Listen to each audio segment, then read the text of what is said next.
Shawn, Mike? what is this, a crossover episode?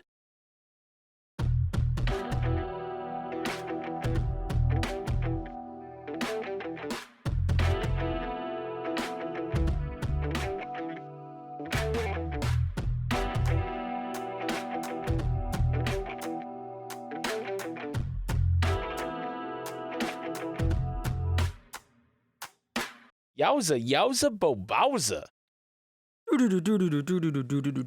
Hello, Shawn. Hey, Mike, we got it, dude. We got that intro Nailed down. Nailed it. We've nailed Ladies it. and gentlemen, welcome to What Is This, a Crossover episode, the Bojack Horseman podcast, where me and Shawn go through Bojack Horseman. I've never seen it. Just kidding. That's the wrong thing. I've seen it. Wait, what? I've seen the show many times. Shawn has never seen it. What? And on this episode, we're covering Season 2, Episode 8, Let's Find Out, an 8.8 star rating on IMDb. Bojack Horseman is a contestant on Mr. Peanut Butter's new game show, facing off against a mystery, bigger celebrity contestant. And this episode aired, Shawn, on July 17th, Oh, here we go. 2015, which is a day where nothing notable happened. No, that's not You're true. right. Why don't you go ahead and tell the listeners? You're right. The number one song in the UK was Black Magic by Little Mix, and the number one song in the US was See You Again, Wiz Khalifa featuring Charlie Puth. I do like that song. Yeah. Ant-Man, Marvel's Ant-Man came out in theaters, Good movie. starring Good movie. Paul Rudd as the titular character. Great actor. Scientists Good movie. solved mystery of sleeping sickness in 2 villages in northern Kazakhstan. Uranium mining had caused the increase in carbon monoxide. Mystery solved. Mystery solved. Suicide bomber in Iraq kills 120. ISIS claims responsibility, as one does.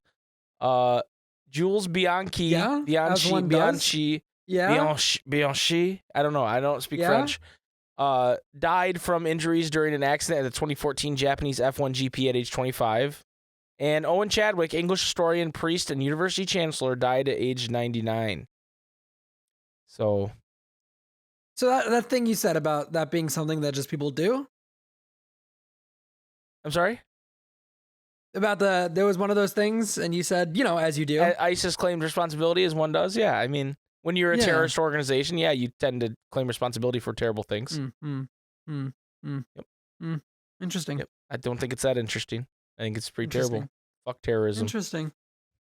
Anyway, Shawn, what do you think of this episode? Let's find out. This I really liked this episode. It really didn't go where I was expecting it to.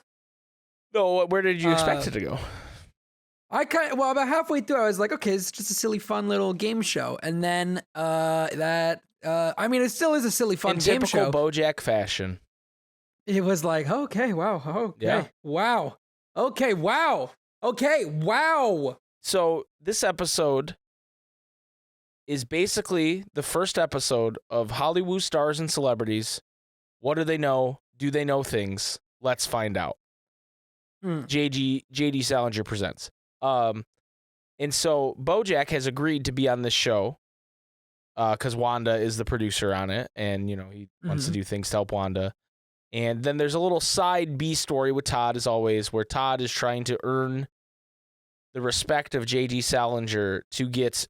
J.D. Salinger basically says, "Hey, I'm going to give someone this pen, whoever earns my respect," and he's competing with a new character named Mia, who is voice. Yeah, can we just talk about that really quick? That plot line, just get it out of the way, because it doesn't really intersect much. Tatiana Maslany plays Mia McKibben. Okay. And is this a recurring character? I don't think we see Mia ever again. Okay. Which is sad to me because I feel like she was kind of a fun character. I really liked her, especially with Todd. I thought that could have been a very fun dynamic. And they kind of play on that. They know, right? Yeah. Because the thing they do at the end, they know that we're sitting there like, they there's some chemistry here, and they just turn it on its head. But we'll get to that. Let's just run through that plot because I do feel like it's less important. And it's very separated from everything else. I do like Mustache Todd. When we first see, I like Fancy Todd when he's in the suit later. Basically, JD tells him to stay out of hair and makeup because there's numerous versions of Todd that he's seen already, and it's very clear Todd is just there because he is friends with Mr. Peanut Butter, and so he got a job. I like to call it the Adam Sandler effect. he's there because, this is what JD Salinger said. Big Nose Todd wasn't funny. Zombie Todd wasn't funny. Pretty Lady Todd wasn't funny. And this isn't funny. No more tomfoolery. And Todd says, when it's me, we call it Todd foolery. Because of course. He brings that back up later on. And we meet Mia, who is a very successful Ivy League graduate who's trying to become, a producer in the TV world. And so she's trying to impress JD as well. And he gives this speech about his pen, which there's a lot of like JD Salinger jokes that I'm just like, I don't. I'd have to know more about JD Salinger, I guess.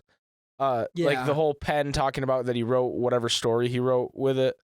I just, I don't know enough about him as a person or who he was to like, no, but I think there's a bit there that we're missing. But basically Todd, he dresses up as Fancy Todd and wears Heelys because Mia, he doesn't care about the pen at first, but then she kind of like ribs him and is like, hey, like you couldn't earn it even if you wanted to, you're a loser. You wouldn't get it. This isn't for you. And then so he wants it, right? And he turns into Fancy Todd and starts wearing Heelys. JD Salinger asks for a banana fish sandwich. And Todd said, I'm on it, a Red Bull and a banana fish sandwich. And he plugs in a George Foreman grill that causes the show to cut out for a while. And that Mia discovers it and saves the day, and she gets the pen as a result. And then at the end, Todd's sitting in the hallway down in his luck, and she feels bad for him. So she's like, you weren't anybody before not getting the pen, but maybe you just need someone to believe in you. And goes to hand him a pen, and Todd goes, I can't believe you fell for that, and is gloating to her like, hey, like I got the pen now. And she goes, well, it's not about the pen. And he goes, someone who doesn't have the pen would say that. You're an idiot. And it cuts to this thing where Todd's an old man, and there's two heads in front of him, and it's just like in How I Met Your Mother, basically. Yeah. And Todd goes, and that, kids, is how I met this pen. Because she starts going, you're the most infuriating, like listing all these things. And typically in like a movie or a show, when they like have that happen, it's almost like, oh, they're going to end up together because she's like listing all the qualities about him, but then they like kiss or something, right? And so they throw you for a loop, and then it turns out he's not even talking to his future kids. He's just an old man makeup, and JD Salinger comes in and yells at him again and wants his pen back. So they definitely they knew that they built some chemistry between these two characters just to kind of throw it away, and they did it on purpose. But otherwise, it's not really super important to the main plot. Mia shows up a couple times in JD Salinger's part of it, but it's nothing like it's just a typical Todd romp, right? Yeah, it's a really fun little subplot that I really liked Tatiana Maslany's character in this. I'm a little disappointed we're not going to see her anymore, but I think that it fits. Like they knew what they were doing. Like it works. I don't think she typically does voice acting, but there's something about this performance in this show that she's really good. Like her personality comes out very, very heavily in it, and I just think she's probably a pretty fun person. I don't know her, Yeah. Good actress, though. Anyway, so the main story. We start off with a kind of like walk and talk intro. Bojack did not read the treatment of the show, but he's there. He makes it very clear to Wanda he's there because he loves Wanda. He doesn't care about the show. He doesn't, he's just there to do a favor for her. And she points for brutal honesty, I guess. And she's accepting of that. She knows who Bojack is, and so she's like, okay, thank you, And my favorite part of this is we pass Mr. Peanut Butter, who's warming up his voice, and he's like, bow, wow, wow, wow, wow, wow, wow, wow, wow, wow, and he goes, good boy. Which why would he be saying good boy to himself? Like, why is that how he's warming up his voice? It's what he needs. I also there's some interesting camera work during this where like you don't see a lot in animated shows, because like if the camera like moves, like it tracks them down the hallway, which is I thought it looked really good and really cool. It's not something that you normally see. so they're kind of not lampooning because they don't really make fun of it, but it's they're doing an Aaron Sorkin thing. Yeah. Oh yeah. It absolutely feels like Aaron Sorkin. And they also the studio where they say the show is shooting from, Studio City at the Sunset Strip, is a fictional studio where another Aaron Sorkin TV show is shot. So they're not lampooning but referencing this. Yeah, it was interesting. It was cool. Yeah. So, but yeah, it is a very interesting beginning shot. Wanda mentions the second screen app, or Mia mentions to Wanda the second screen app at this point because some Todd things happened. And I love how they make fun of the second screen app thing because I hate when fucking shows do this. Oh, I hate it. Get on your phone and you could see more stuff about the da-da-da-da-da, right? And tell us what you think. And I feel like when this episode came out, that was still kind of a new thing, and we were already making fun of it because it was so stupid, right? Yeah. But yeah, so I like the jokes they make with this throughout the episode. The show starts, and Mr. Peanut Butter cartwheels out of the giant dog head with the confetti. And he introduced Bojack as, you may know him from horsing around, his drunk appearance on The View, and his book, Bojack Horseman. And Princess Carolyn, before he comes out, tells him, he says, hey, if people are cheering this much for Mr. Peanut Butter, they're going to love me. And she goes, hey, this is his show. Like, make sure you're nice to him and da-da-da. But then what happens is throughout this show, Mr. Peanut Butter is just the meanest. Yeah. And it's put in a way where it's like, oh, he's being funny and everybody's laughing. So to everybody else besides Bojack, it's all in good fun. But Bojack is getting extremely pissed because Mr. Peanut Butter is just constantly mean and rude to him. He just rails into him the whole time. It's awful. At one point, he's like, quick impression. Glug, glug, glug. I'm not an alcoholic. Right. Yeah. So another thing that happens throughout this show, and one of my favorite parts, is for some reason when they cut to the next segment, there's like some horrible fucking audio. Like for example, when he's like, all right, now it's time for the general knowledge question. Yeah. Oh God, no! And it's like this blood-curdling scream. Yeah, they're all dead. I watched them die. Or my personal favorite, death from above. Just fucking hilarious. And Bojack's just, as anybody would be, is just absolutely like taken aback by this. Like, what is this? Like, this is And maybe if he had read the treatment, he'd know. But and this game show is completely weighted against Bojack. Like, he's not supposed to do well. One of the questions is, did you watch the game last night? And he says no. And he goes, oh, turns out you did watch the game last night. And Bojack says, what game? And he goes, I don't know. I didn't watch it. You did. Like it's peak Mr. Peanut Butter too, because he's in his element. Absolutely. It does. And I mean, it sounds like in the treatment, that he didn't read, it would have told him, hey, you're not supposed to win this. Right. And he kind of gets the idea, but another joke Mr. Peanut Butter says is, Bora Bora, I guess you should have studied up Mora Mora. That one was pretty good. I like that one. And so just numerous jokes throughout the episode of him just, and they take a commercial break, and Mr. Peanut Butter's like, how am I doing? He goes, you're kind of being a dick. He goes, oh, there's some serious ribbon going on here. And he goes, no, you're kind of, all right, we're back. 3, 2, 1, right? Yeah. And so Mr. Peanut Butter thinks he's ribbing him, or at least that's what he portrays. But I think later on we find out that maybe this was, he was enjoying this and was. Oh, I think absolutely. Definitely. He definitely knew what he was doing here. I forgot a Todd quote that I wrote down here in my notes, but I can walk into any Chili's with a child under 12 and get crayons for free.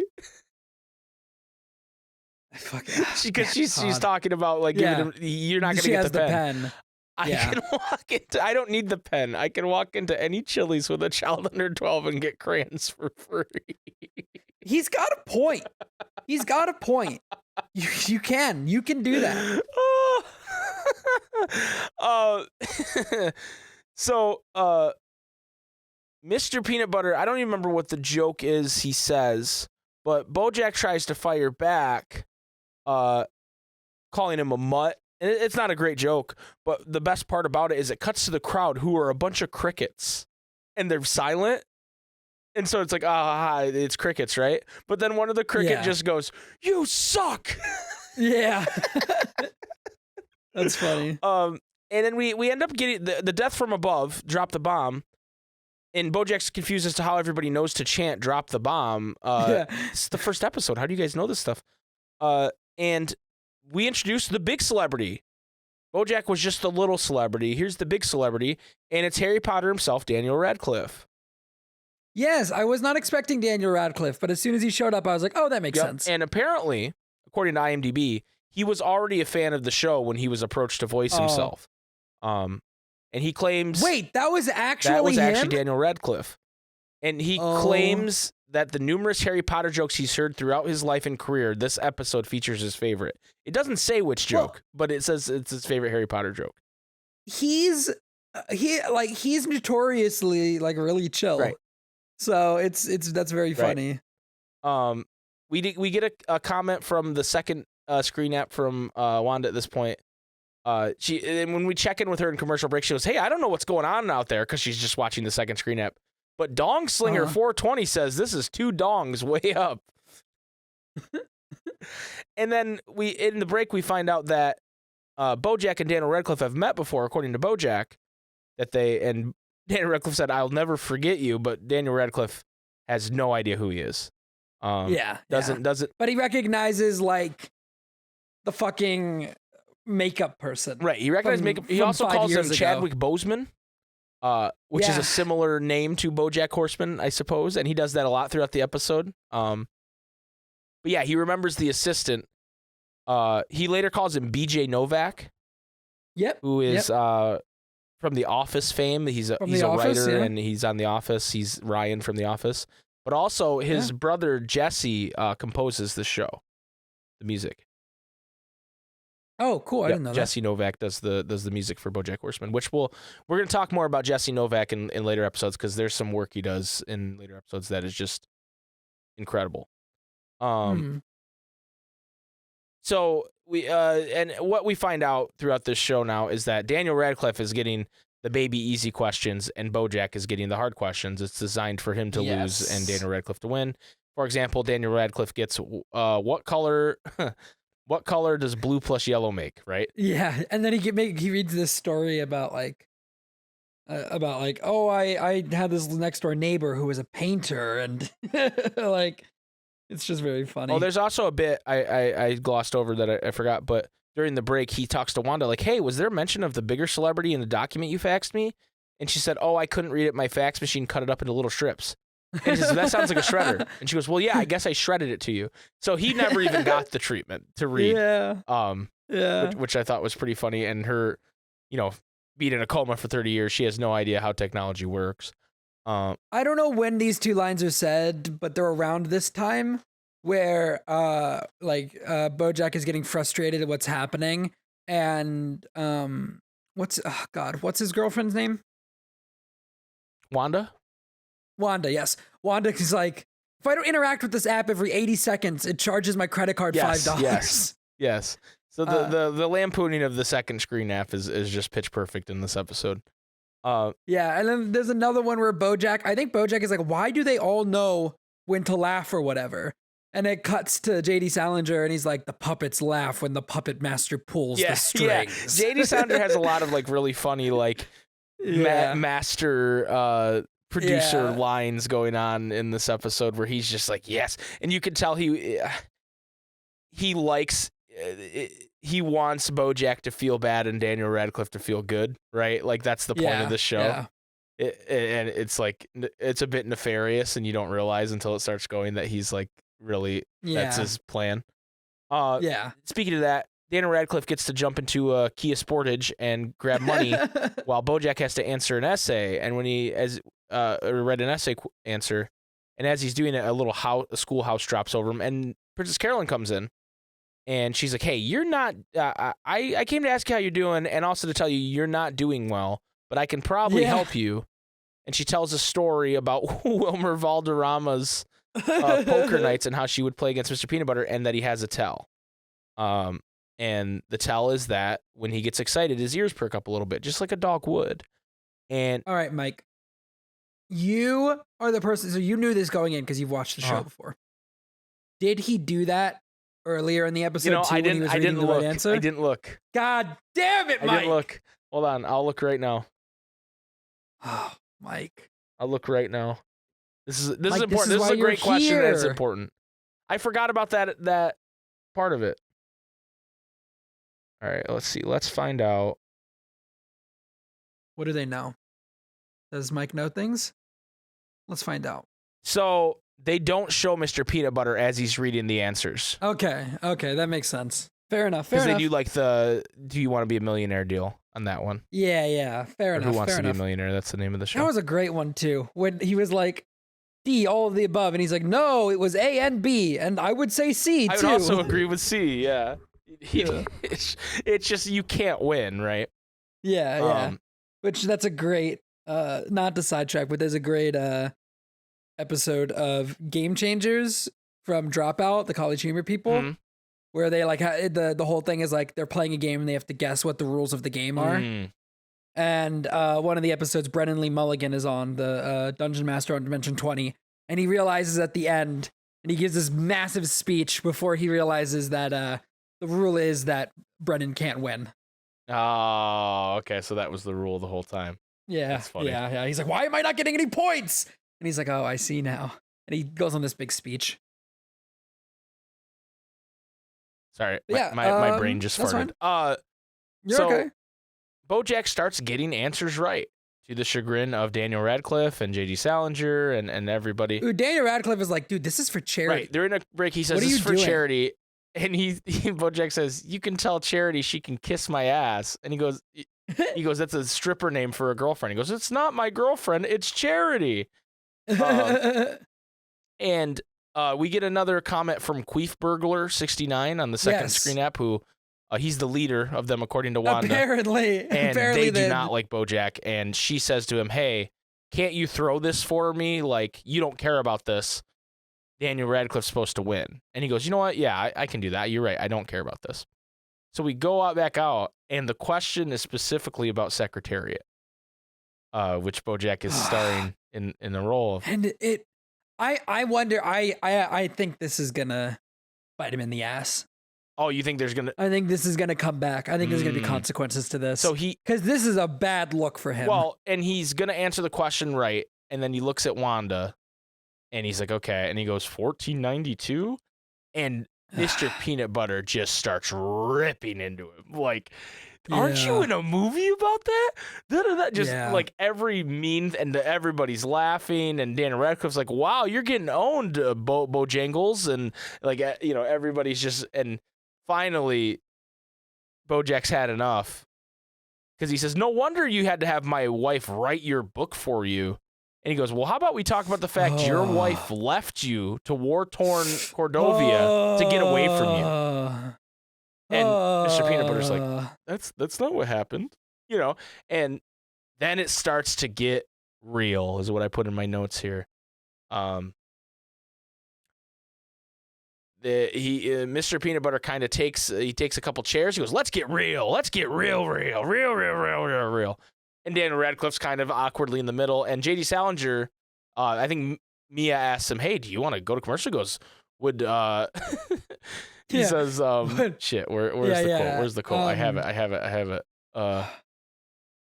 Who wrote Odysseus? Homer. Would Homer cut away when Odysseus was facing his challenge with the sirens or something like that? And she's like, no. And he goes, well, there you are.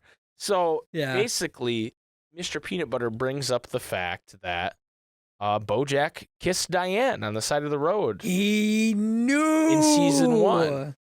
He knew. And Bojack's like, you knew about that? And he goes, yeah. And he goes, how did you know? And he goes, well, I have cameras by the side of the road. The police do a patrol for me there, and also she's my wife, so of course she told me. Right? Yeah. And at this point, I think it cuts back to the studio. And Wanda goes, I don't know what just happened, but people on the app are losing their tits. And she goes, oh, no, sorry, I'm on a cancer support message board. My God. It's so fucking... What a stupid joke. But basically, J.D. Salinger cues the rain, and, you know, Mr. Peanut Butter says, hey, man, I just wanted to be your friend, and I want you to like me, but you just won't give me the time of day. Why? And basically, Bojack says that he's jealous of Mr. Peanut Butter, and not Diane specifically, but more or less that everything comes so easy to him. And Mr. Peanut Butter actually says some really truthful shit to him here. Yeah. Where he says, you know, what more could you want? You have a loving girlfriend. You have millions of dollars. You're in your dream movie. What could the universe possibly owe you? And Bojack just says, I want to feel good about myself the way that you do, and I don't know how. I don't know if I can. Which is, you know, this episode's getting real. And but then they kind of pull back. They pull back a bit because he says, you know, Mr. Peanut Butter, I'm really sorry. I really, truly am. And he says, well, I don't know if I can forgive you, but we'll find out after the break, you know. And Mr. Peanut Butter goes back, and Wanda kind of gives him this show business menacing speech. She says, I'm only half paying attention to what's going on, but now we need a happy ending. And Mr. Peanut Butter says, I don't think we can resolve everything cleanly in a half hour. And she goes, this is network television, so resolving everything cleanly in a half hour is kind of what we do. You want to host a game show where everyone feels bad at the end? And the music kind of like gets menacing here too. It's definitely the most menacing that Wanda's been in the show so far. And she says, you can get in your little car, drive to Santa Monica, and pitch it to AMC. But these people want resolution, okay? So get your little butt back on that stage and you resolve. And it's like, ooh. Yeah. Ooh. So then Mr. Peanut Butter, the animation here is so good because he's like looking at the camera and he goes, the producers told me that I need to forgive Bojack when we come back from break. But I'm my own dog. And the way he like tilts his head and just like, so I decided I'm going to forgive Bojack after the break. And they hug it out. And Daniel Radcliffe's kind of like, really? He kissed your wife. And he's like, yeah. There's only one thing you can do. There's only one thing you do, and that's kiss Bojack. And Mr. Peanut Butter's like, you know what? You're right. That's what we have to do.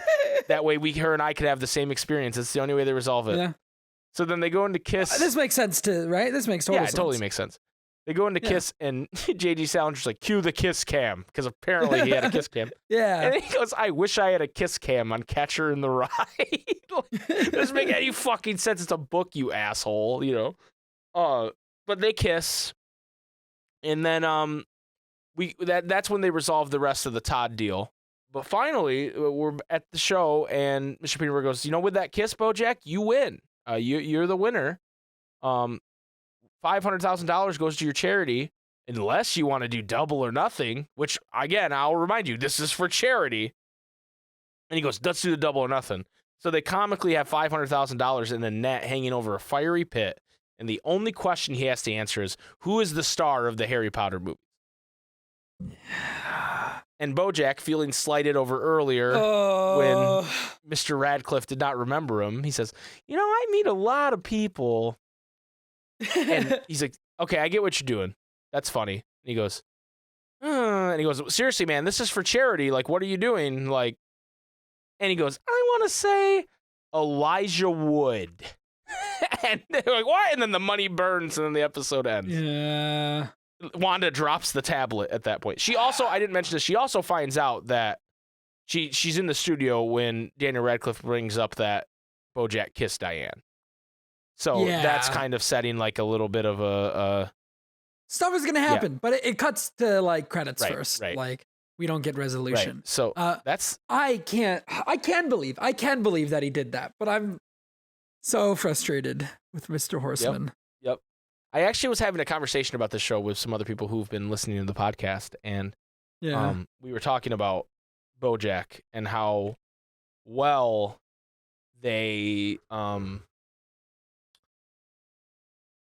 they give him chance and chance again to like do the right thing. Yeah.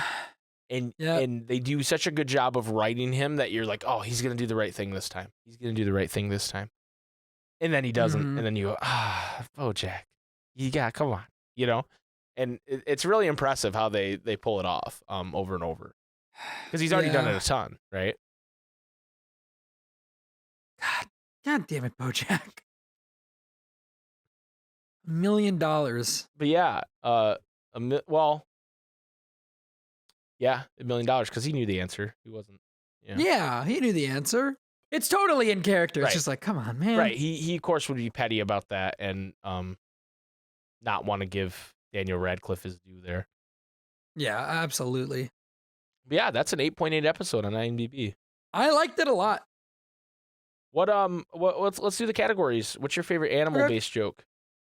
Oh God. I liked when he was calling himself a good boy when Mr. Peanut Butter was like, good boy, good boy. That one's good. At one point, Bojack slams open a door when they go to break, and there's a bird behind it, and they squawk and feathers shoot out.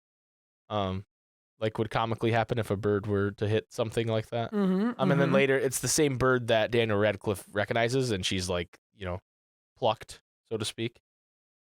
I liked that one. What about favorite bit? I just liked Daniel Radcliffe. I liked Daniel Radcliffe never remembering who Bojack is. Yeah, he had like 10 different ways of saying his name that were all kind of close. Good writing there, yeah. But the fact that it's Daniel Radcliffe and he's able to make fun of himself, right? And that's, I always love when like this is so random that I'm gonna bring this up, but did you ever see the movie Yesterday? Yeah. And Ed Sheeran's in it, right? And I'm not the biggest fan of Ed Sheeran's music, but it was originally supposed to be Chris Martin from Coldplay, but then it fell through. Yes. But there's points where like his ringtone is his own music, and so he's able to like make fun of himself in this movie, and I like when celebrities are themselves in movies and television, and they, make fun of themselves. They make fun of a outrageous version of themselves, and Daniel Radcliffe really nails it here, I think. I agree. My favorite bit is Todd in the hair and makeup. Just how he continues to return to hair and makeup and come up with the different zombie good. Todd, big nose Todd, How I Met Your Mother Todd. I'm a big fan of that. Yeah. And what about quote? My favorite quote is one that we didn't talk about while we were doing this, but it was a J.D. Salinger quote where he goes, "Now it's in the hands of God, and for the next 30 minutes, I am that God." Yeah, he's got a lot of good lines in this. I think I have to say, I have the quote right here. Hey, did something exciting just happen? Because people on the app are, and I quote, losing their tits. Yeah. Wait, I stumbled onto a cancer support message. That one is good. That one's very good. That one made me I made a noise. I don't sit here and laugh like a psychopath by myself watching this show, right? Even though I go, that's funny, right? That one made a noise escaped my mouth. I was like, oh, I forgot about that one. Yeah, it's really good. All right, so that was episode number 6, right? 8. 8. Oh my God! We only have 4 left in the season. We only have 4 left, and the next one is called The Shot. Bojack, Kelsey, Todd, Princess Carolyn, and Mr. Peanut Butter attempt to shoot a crucial scene in the Secretariat movie that was not in the script. Princess Carolyn and Diane contemplate their respective careers. Interesting. So we're going back to Secretariat finally, and this one has an 8.2 stars on IMDb. But it's a good episode. Very excited. It's a good episode. I'm excited for it. And then like I said, we only have 4 more, including what some people might tell you is the best BoJack Horseman episode of all time. Ooh, which one? Episode 11, Escape from LA. Oh, interesting. It's a 9.3. I'm excited. But I will tell you, it's going to hurt. Oh. It's going to hurt. That's one we cannot do 2 in one day on. Okay. So when we... Escape from LA is the one that we can't do 2 on one day? Yep. Okay. That one's... Oof. I've been looking forward to this episode Okay. But not because I'm like, oh, this is such a fun, like this episode I was looking forward to because it's a fun episode, right? There's some levity in it, but they pull it back a little bit. That episode I'm looking forward to because I want to know how you feel about it. Not because I'm looking forward to watching the episode. I'm excited. I'm very excited. Good. All right, guys. Thank you so much for listening and watching. Shawn, where can people find you? You guys can follow me on Twitter at Shawn_AFK. And you can follow me on Twitter at Super Spike. Nope, I fucked that up every time. You can follow me at SpikeGhetti Bros, no super, or Super SpikeGhetti Bros on Twitch.tv. Also, we should mention, we forget to do this, Discord server in the description. Yes, in the description we have the Discord server that I started with my brother for our Kingdom Hearts podcast originally, but it's kind of ballooned into everything we do. So if you're a fan of this podcast, you can go in there and talk about Bojack. If you're a fan, scroll all the way down to the basement of the Discord server. There's a podcast section. Bojack. There's a section. Shut up! It's not the basement. That's where it's kind of the basement. That's where Final Fantasy 14 exists. Is the basement. Okay, so we're the level right above. Exactly. Okay. But our other podcasts are on there, like Squid Pro Quo. Squid Boys. Second Breakfast. The podcast that you and Jason are doing about Rings of Power. So there's a lot of stuff there that you could talk about and find, and we just talk about video games and all kinds of stuff in the Discord. So if you're interested in that, please join. And I think that's it, right? I think so. All right. Well, everybody, thank you for listening and watching. We'll see you next week. And as Todd said this week, suck a dick, dumb shits. Yeah, I forgot he said that when the Heelys on.